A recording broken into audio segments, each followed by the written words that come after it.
Hola amigos, soy el arquitecto Julio Flores, especialista en gestión y tratamiento de residuos sólidos, egresado por el Instituto de Ciencias de la Naturaleza, Territorio y Energías Renovables por la Pontificia Universidad Católica del Perú. El día de hoy daremos inicio a nuestro primer episodio podcast de Estudio Horizonte, titulado Gestión de Residuos Sólidos en tiempos de COVID-19. Este tema es muy importante y controversial, por lo cual debemos tener en cuenta que la gestión adecuada de los residuos sólidos es un servicio que las ciudades necesitan para funcionar y ante el COVID-19 se vuelve crucial para manejar esa crisis de salud pública. Ahora bien, hay que tener claro los conceptos. El primero, ¿qué es un residuo? Un residuo es un material que se desecha después de que haya servido para la realización de un trabajo o cumplido con su misión. Se trata, por lo tanto, de algo inservible que se convierte en basura y que para el común de la gente no tiene valor económico. Los residuos pueden eliminarse cuando se destinan a vertederos o se entierran o reciclarse obteniendo un nuevo uso. ¿Qué es un sólido?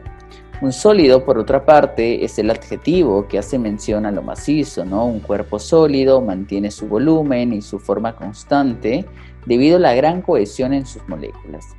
De esta manera se diferencia de otros estados de agregación de la materia, ¿no? Como es el líquido o el gaseoso. En ese sentido, vamos a determinar un concepto más integral, ¿qué es un residuo sólido? Los residuos sólidos, por lo tanto, son aquellos desechos que están en ese estado propiamente dicho. La noción de residuos sólidos urbanos se utiliza para nombrar aquellos que se generan en los núcleos urbanos y sus zonas de influencia. Por ejemplo, tenemos las viviendas residenciales, las oficinas, las tiendas comerciales, entre otras, ¿no? En este mismo sentido, podríamos decir que un papel usado, un envase de cartón, ¿no? O una botella de plástico son ejemplos claros de residuos sólidos. El aceite de un vehículo o el humo que emite una empresa del sector industrial no formarían parte de este tipo de residuos. Dentro de los residuos sólidos tendríamos que establecer que existen dos grandes grupos, los peligrosos y los no peligrosos. Los primeros son los que, como su propio nombre indica, pueden suponer un cierto peligro para la ciudadanía o el medio ambiente por sus propiedades corrosivas, tóxicas o explosivas. Lo segundo, los no peligrosos, no suponen ningún tipo de riesgo para los humanos ni para la naturaleza de manera contundente. Sin embargo, hay que subrayar que se pueden subdividir a su vez en cuatro grandes tipos. Tenemos a los ordinarios, los biodegradables, los inertes y los reciclables.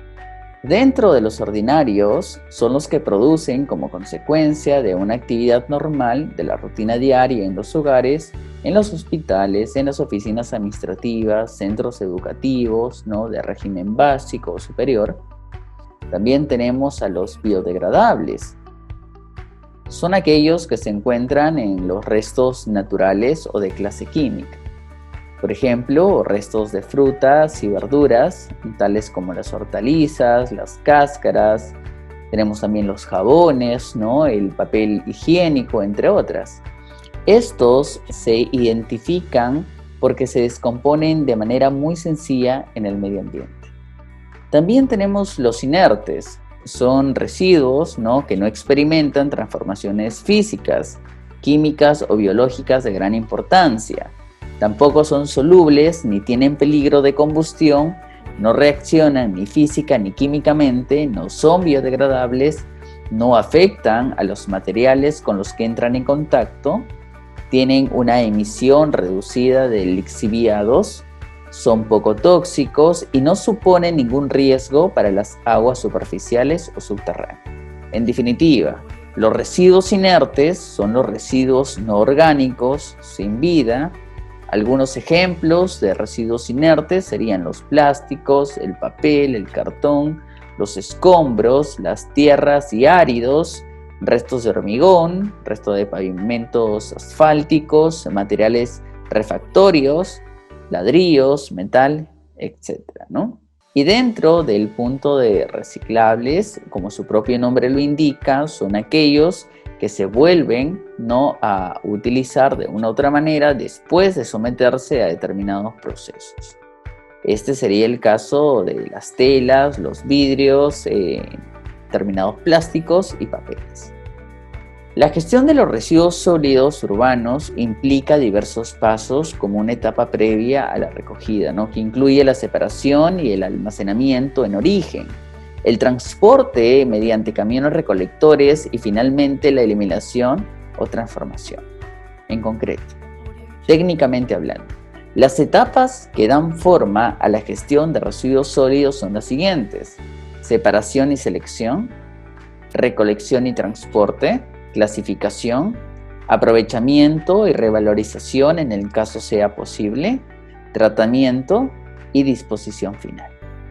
Entonces, teniendo en claro qué son los residuos sólidos, su clasificación y por último las etapas de gestión, empezaremos a esbozar algunas interrogantes para potenciar esta información en la práctica. ¿Cuáles deberían ser las prioridades en el manejo de los residuos sólidos en el ámbito municipal en relación a la situación de emergencia sanitaria que vivimos? Desde mi experticia en estos años que vengo trabajando en este rubro, considero que hay 10 prioridades. La primera, generar dispositivos legales sectoriales para garantizar la adecuada prestación del servicio, generando condiciones de seguridad hacia los trabajadores de limpieza pública. Se supervisa, fiscaliza y sanciona sobre la base de la normatividad y no vía redes sociales o streaming. Punto número 2. Desde el gobierno central, dotar los recursos económicos para garantizar que las municipalidades continúen con la prestación del servicio en beneficio a la comunidad. Punto número 3. Priorizar la capacitación permanente a los trabajadores de limpieza pública, dotarlos de equipo de protección personal, EPP, verificando su uso y el cumplimiento de todos los protocolos de bioseguridad en los talleres de maestranza que sean de estricto cumplimiento cuando llegan a dicho establecimiento para iniciar su labor y cuando se retiran. Punto número 4. Informar a la ciudadanía en general utilizando los medios de comunicación del Estado y apelando a la Constitución política para los medios privados sobre la diferenciación en la recolección, transporte de residuos generados en las viviendas de aquellos pacientes, ¿no?, que tienen COVID-19. Ahora, para el primer caso de infectados en casa, no es recomendable hacer segregación en la fuente. Por el contrario, todos los residuos deben ser almacenados en una bolsa plástica con lejía. Luego, cuando la bolsa esté al 60% del contenido, también debe ser amarrada con un doble nudo y rociada con lejía por el exterior. Finalmente, debe colocarse dicha bolsa en una segunda bolsa, también amarrada, y rociarla con lejía en el exterior, a fin de disminuir el riesgo de exposición del trabajador de la limpieza pública. Y además, es muy importante, ¿no? Yo recomendaría que la bolsa sea entregada 72 horas después de haberse generado los residuos. Para el segundo caso de personas no infectadas, debe segregarse los residuos, pero ante la supresión de la recolección selectiva, ya sea plástica, chatarra, papel, cartón y vidrios. Deben ser almacenados limpios en un lugar específico de la vivienda hasta que las condiciones permitan la restauración del servicio. Los residuos inservibles deben ser entregados al vehículo recolector municipal, respetando los horarios establecidos, ¿no?, y todas las normas de bioseguridad posibles. En el punto número 5, informar a la ciudadanía que los guantes, mascarillas, mamelucos y demás protectores utilizados para salir de sus viviendas durante la cuarentena son residuos que, culminada su vida útil, deberían ser desechados. Por favor, esto no es reciclable, ya que tuvieron un contacto con el cuerpo de una persona. Ahora, en el punto número 6, respecto a la etapa de la disposición final, debe existir supervisión para asegurar que el confinamiento es inmediato y que la maquinaria utilizada sea debidamente desinfectada. De similar modo, las unidades vehiculares deben ser desinfectadas en su interior culminada la descarga.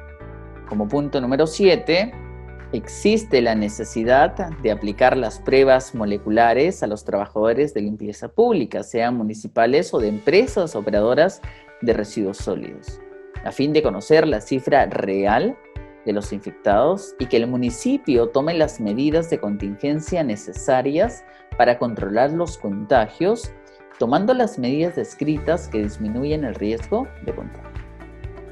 Como punto número 8, documentar los hechos y colocarlos en el Sistema de Información de Gestión de Residuos, la CIGERSOL, del Ministerio de Ambiente, ¿no? Esto permitirá generar datos para la toma de decisiones del presente y para las que vendrán. Por otro lado, es prioritario desarrollar indicadores que midan la eficiencia de las medidas tomadas y la aplicación de dichas medidas para los municipios. Punto número 9. Crear un bono económico para el trabajador de limpieza pública infectado por COVID-19. Esto es fundamental, ¿no? Como punto número 10, pero no menos importante, destinar un porcentaje de los recursos reservados por el Ministerio de Economía y Finanzas para el cumplimiento de la meta del programa de incentivos municipales. Esto nos ayudará a efectuar mejoras en el servicio de limpieza pública, siempre supervisados por Contraloría. Ahora bien, ¿qué medidas deberían adoptar los establecimientos de salud que atienden casos por COVID-19? Lo primero es recoger los residuos generados en las viviendas de los pacientes positivos por COVID-19, pero como se encuentran en sus viviendas, el proceso debería ser realizado por una empresa operadora de residuos sólidos autorizada y deben encargarse además de la totalidad de los residuos generados en sus instalaciones sin recurrir a servicios municipales para evitar la contaminación cruzada. Es importante desechar las EPP, ¿no?, de uso médico como residuos biocontaminados en bolsas rojas. Y desde el gobierno central dotar de recursos económicos para garantizar que las direcciones regionales organicen el tratamiento y la disposición final segura de los residuos clase A, ¿no?, biocontaminados generados en los establecimientos de salud a su cargo. Es importante supervisar, fiscalizar y sancionar el cumplimiento de la norma técnica de salud, la número 144/2018, otorgado por MINSA, ¿no? Ahora bien, ¿es un error no contar con especificaciones normativas? ¿Tenemos infraestructura de disposición final suficiente en nuestra ciudad? Bueno, la verdad que no lo contamos, ¿no? No contamos con especificaciones para esta situación, es el momento de generarlas. Los errores se enmiendan, el problema no es equivocarse, el problema es no enmendar. Es el momento que los sectores ambiente y salud generen especificaciones normativas. Las infraestructuras de disposición final de residuos pueden ser de 4 tipos, ¿no? El primero, relleno sanitario, no residuos de ámbito municipal. Segundo, rellenos de seguridad, residuos peligrosos. El tercero, rellenos mixtos, puede incluir residuos de ámbito municipal y no municipal. El cuarto, las escombreras, ¿no?, residuos procedentes de actividades de la construcción y demolición. La suma de los 3 primeros tipos da 52 infraestructuras. El cuarto caso, al día de hoy, no existe ninguna escombrera. En el Perú, existen 1.874 municipios y 1.585 botaderos. 1.345 botaderos con menos de 1 hectárea de área. 184 con área que oscila entre 1 a 5 hectáreas. 40 de ellos con áreas que oscila entre 5 a 20 hectáreas y 16 con más de 20 hectáreas de área. Es decir, la expresión un distrito, un botadero no es ajena. En consecuencia, la dotación de infraestructura sigue siendo un problema sin resolver. Es necesario reducir la brecha con infraestructuras para conglomerados poblacionales y aplicar los principios de la economía circular y la valorización de residuos para atacar el problema desde raíz. Por otro lado, los futuros rellenos sanitarios deben contar con una celda de seguridad para que se dispongan residuos peligrosos o de situaciones atípicas como la generada. En los últimos años, varios distritos, ¿no?, de Lima, como Comas y San Martín de Porres, fueron declarados en emergencia sanitaria porque colapsaron sus sistemas de recojo de basura. En ese estado de emergencia, señores, este problema ha aumentado. ¿Se puede pensar en un plan para apostar más por el reciclaje y el aprovechamiento de residuos? Uno de los problemas fundamentales es la morosidad poblacional por el pago de arbitrios de limpieza pública, la subvención municipal que debe hacerse para continuar con la prestación del servicio, la corrupción de funcionarios y la informalidad es un problema latente.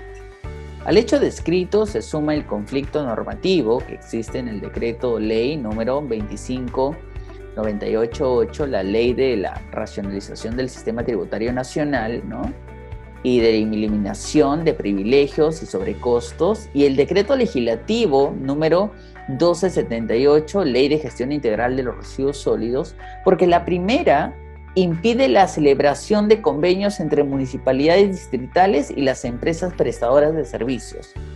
La celebración de estos convenios traería un mecanismo alternativo para la cobranza que por obvias razones en la circunstancia de emergencia nacional ha sido suprimida.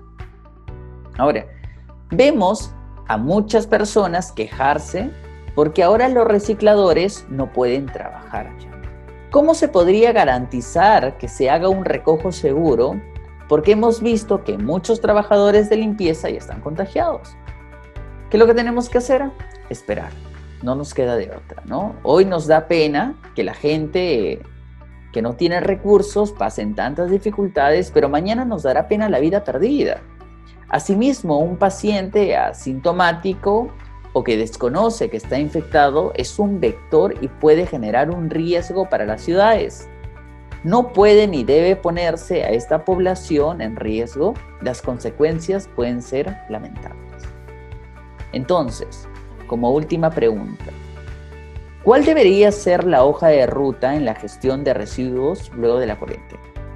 Hay 3 niveles que deben trabajarse en paralelo: nivel macro, nivel meso y nivel micro. En el nivel macro, generar políticas públicas e incidencia en estas.